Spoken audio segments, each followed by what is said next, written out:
दोस्तों जब हमारे को पेट में दर्द होता है या हमारे को यूरिन ट्रैक इन्फेक्शन होती है तो डॉक्टर हमारे को क्या बोलते हैं कि आप जाओ और अल्ट्रासाउंड कराओ जिससे कि हमारे को पेट में दर्द या यूरिन ट्रैक इन्फेक्शन का कारण पता चल सके। और जब हम अल्ट्रासाउंड कराते हैं तो उसमें जो अल्ट्रासाउंड के डॉक्टर हैं वो रिपोर्ट में लिखते हैं कि आपको सिस्टाइटिस हो गया है। नमस्कार दोस्तों, मैं अजय कौशिक, आपका ब्लड टेस्ट एक्सपर्ट शीतल छाया डायग्नोस्टिक से। दोस्तों आज का जो टॉपिक है वो है हमारा सिस्टाइटिस।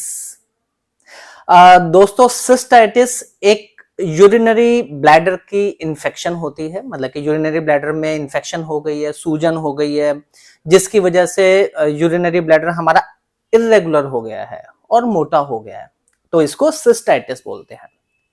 अब देखते हैं कि सिस्टाइटिस के कारण क्या हैं। तो जो सबसे पहला कारण होता है वो होता है इंटरस्टिशियल सिस्टाइटिस। तो इसको पेनफुल ब्लैडर भी बोलते हैं। ये इसका जो कारण है वो अननोन है, ये किसी को पता नहीं है पर हो जाता है।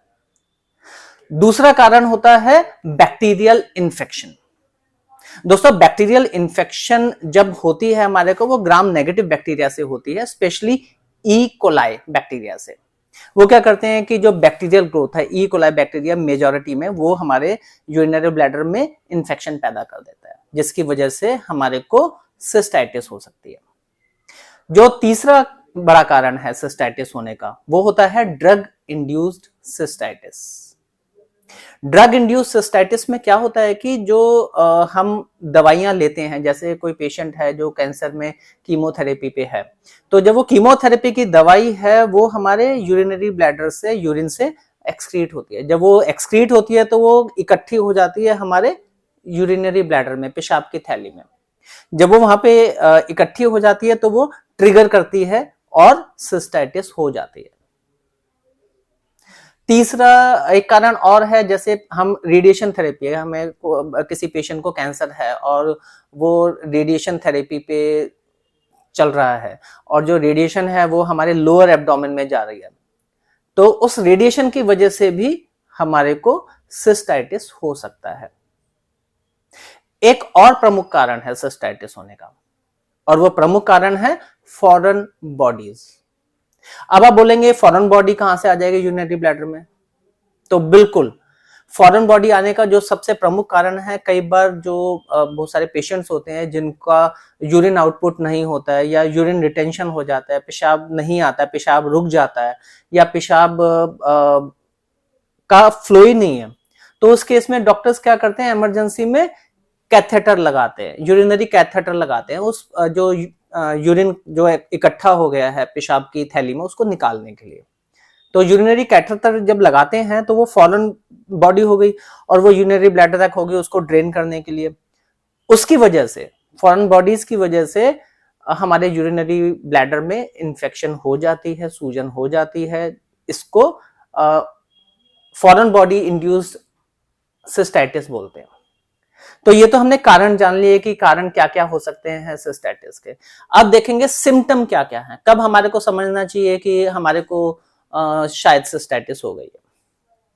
तो सिस्टाइटिस समझने के लिए या सिम्टम देखने के लिए जो सबसे बड़े कारण है वो है पेशाब में जलन होना, पेशाब रुक रुक के आना, पेशाब का प्रेशर बनना पर पेशाब ना आना, पेशाब में बहुत ज्यादा बदबू आना, बहुत ज्यादा बदबू आने लग जाती है, और जो पेशाब का यूरिन का हमारा कलर है वो क्लाउडी हो जाता है।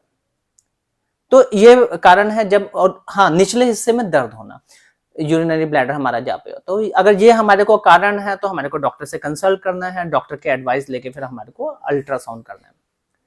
कई बार दोस्तों क्या होता है कि हमारे को कोई सिम्टम ही नहीं है, मतलब कि कोई हमारे को सिम्टम ही नहीं आ रहे, पर हमने अल्ट्रासाउंड कराया और उसमें हमारे को सिस्टाइटिस, जो अल्ट्रासाउंड के डॉक्टर उन्होंने लिख के दे दिया कि हमें को सिस्टाइटिस है, पर हमारे को सिम्टम कोई नहीं आ रहा है, तो उस केस में चांसेस होते हैं कि ये हमारे को जो सिस्टाइटिस है किसी चीज से ट्रिगर हुआ हो।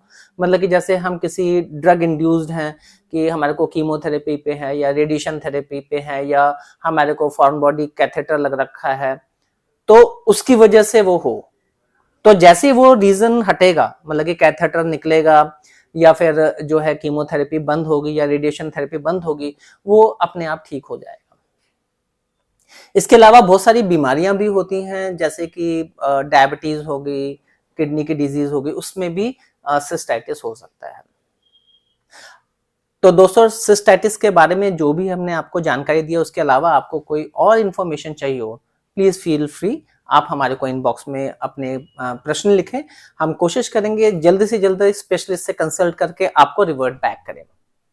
अगर आपको सिस्टाइटिस से रिलेटेड ये वीडियो अच्छा लगा हो तो हमारे वीडियो को लाइक करें, शेयर करें, और अगर सब्सक्राइब करेंगे तो डेफिनेटली वो हमारे लिए बड़ा मोटिवेशनल होगा। थैंक यू, आपने इतना पेशेंटली सुना।